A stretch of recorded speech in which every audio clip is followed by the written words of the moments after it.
Welcome back to the channel, everybody. I've really enjoyed making these more casual videos recently where I just talk about a bunch of random topics, and this idea of K-pop trending in a bad direction has been something that's been on my mind, especially in 2025. 2025 is 100% the worst year in K-pop that I've ever had to experience. Because I started reacting to K-pop back in 2022. I think it was like late June, early July of 2022.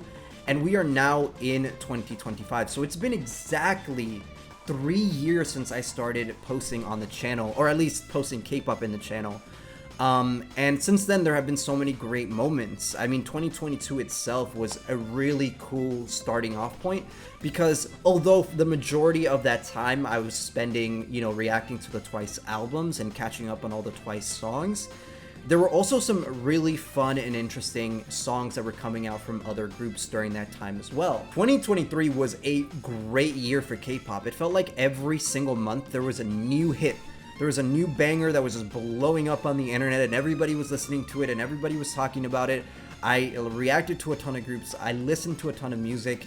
I even went to the Twice World Tour. It felt like there was so much fun stuff happening in the industry across all the companies, across all the groups.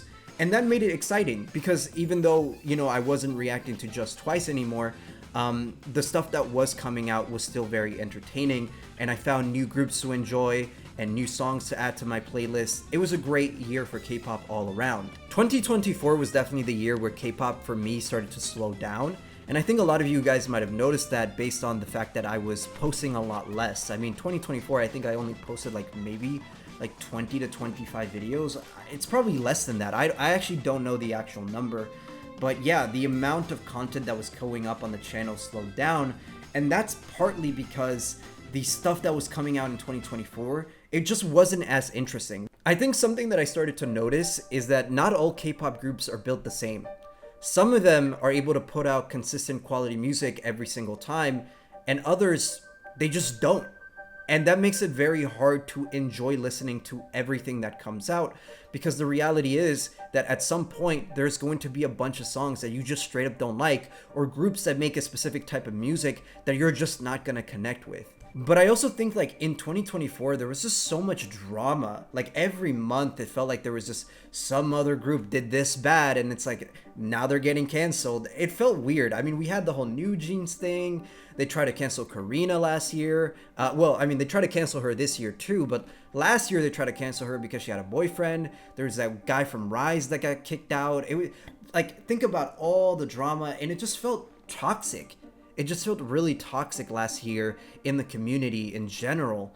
And that bled into the start of 2025 as well, where I felt like the community is just not as fun to be a part of at all. 2025, though, is where things get really, really bad, because at least in 2024, we still had some massive, massive hits. We had Supernova, we had Magnetic, Crazy by Le Sserafim was a pretty good song, ABCD by Nayeon. We were having Song of the Year conversations in June. In June, we already had so much content and so many great albums and songs to talk about, and it felt fun. It still felt fun. 2025 is not like that. We are in July, and there has yet to be a song that I would consider Song of the Year. And it's not because they're not coming back, because comebacks are happening. Islet came back, NMIX came back, ITZY came back, G-Idol came back, Le Sserafim came back, aespa came back. The groups, the top big names, big hitters, they're coming back. They're putting out albums, but they're just not good enough. These songs are just incredibly generic, incredibly forgettable. They're just boring. K-pop has gotten to a point where it's just so boring in 2025. The thing that really upsets me is the fact that now the only thing that I have to look forward to this entire year is the Twice album. Because they're the only ones that are trying. They're the only ones that I feel like are still trying to put out consistently good music every single year. I think I've just been spoiled by the fact that Twice has the best work ethic in the industry. They're putting out multiple albums within a single year. Last year, for example, we had 5 albums. 5! What group do you know that's doing that? In their 10th year! What group is doing that? Nobody. Nobody's doing that. Meanwhile, they're also having a bunch of side activities, solo activities. Also, can we talk about these like one song comebacks? aespa, 8 months, no music. They come back, one song, and it's not even that great. What's up with that? Oh, sorry guys. No, they also put out the Flo Milli remix. What? Blackpink, 3 years, no music, comes back, one song. And then they have the audacity to announce a world tour? World tour for what? You have no music. You have 2 albums in your entire discography. In 10 years. 2 albums in 10 years? Do the math. Do the math. And then when you finally come back after 3 years, you have nothing. You have nothing. And you're charging people to go see you? That's not a comeback. That's a cash grab. That's a cash grab. They don't even look like they want to be on stage. There's no energy. There's no sauce.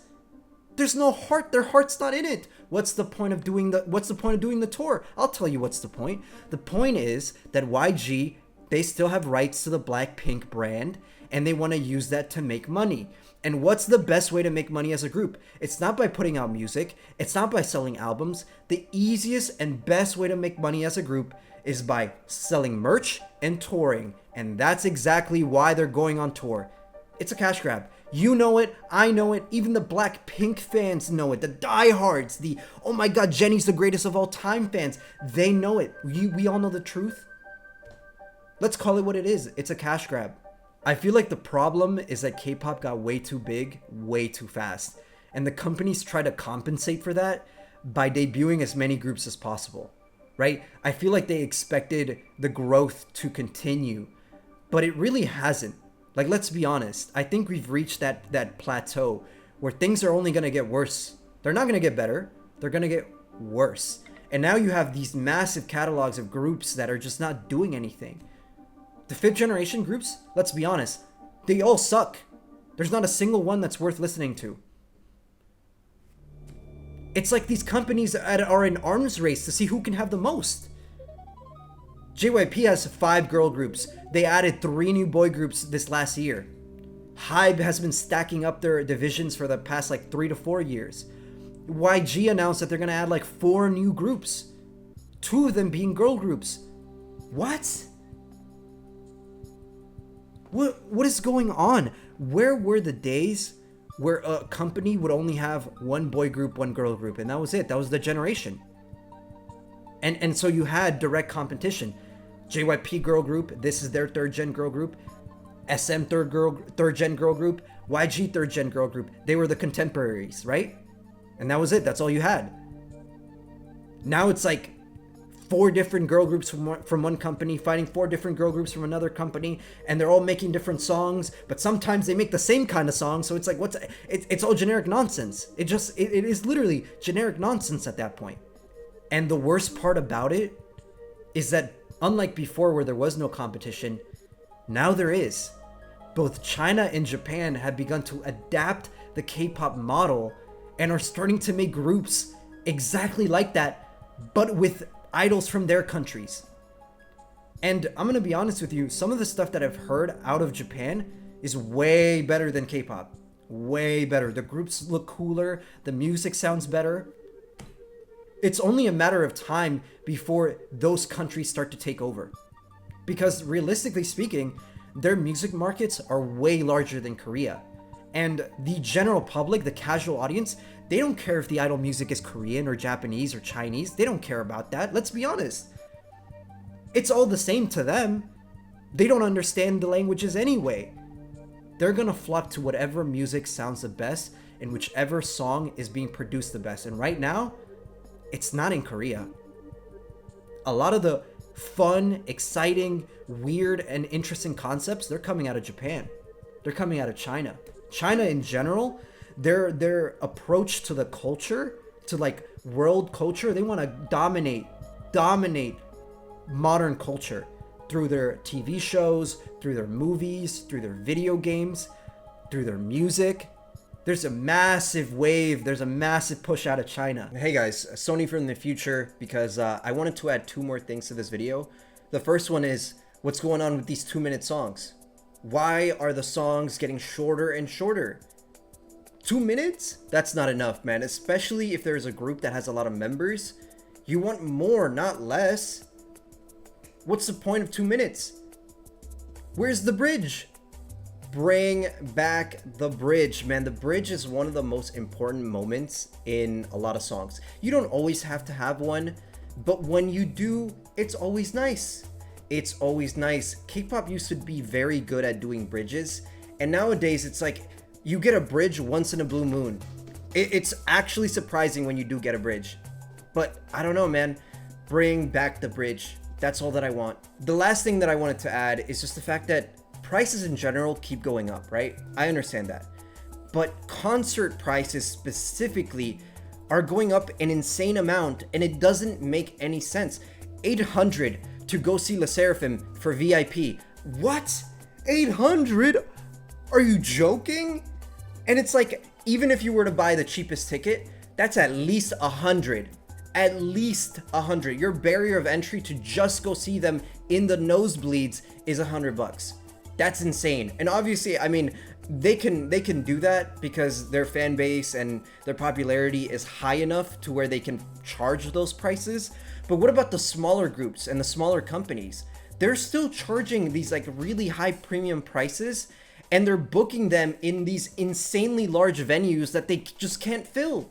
They can't fill them, and because the ticket prices are so high, people are just not going to buy it anyway, and then the tour gets canceled. Nobody wants to go to Canada because it doesn't sell well, and it's all really poorly mismanaged. Same thing with Europe. It's a mess over there. So like, I just don't get it, man. I just don't get it. These ticket prices are insane. I think the problem here is that these companies are overestimating how popular K-pop really is. Because while it is at the peak of its popularity, not every group is going to benefit from that fanaticism in the same way. Like Le Sserafim can charge $800 and it will sell out. But STAYC can't do the same. They can't go on these arena tours and be held to the same standard because they're just not equal in popularity. People are not as excited to go see STAYC as they are to see Le Sserafim, and that's just the truth. They needed smaller venues. They needed cheaper prices. I think at some point the prices will get so high that you're gonna start pricing out a lot of your fan base, and then it's gonna be mayhem at that point. So I don't know, man. This is just something that I've been thinking about that I wanted to add into the video, but with that being said, let's get back to the old me. But yeah, guys, I'm gonna be honest with you. I do think that K-pop is in a really bad trajectory. I do see this genre falling off sooner rather than later, and it's gotten to a point where I feel like the 5th generation might be the last generation that we see. It's getting really bad, and things definitely need to change. But with that being said, we still have Twice. We still have that to look forward to, and that's going to come up very soon. So let me know what you guys think about this topic, about K-pop and the state that it's in 2025. Do you agree? Do you disagree? Is there anything else that you would like to add? Let me know down in the comments below. And with that being said, thank you for watching. Take care, and I'll see you guys next time. Coming back for more.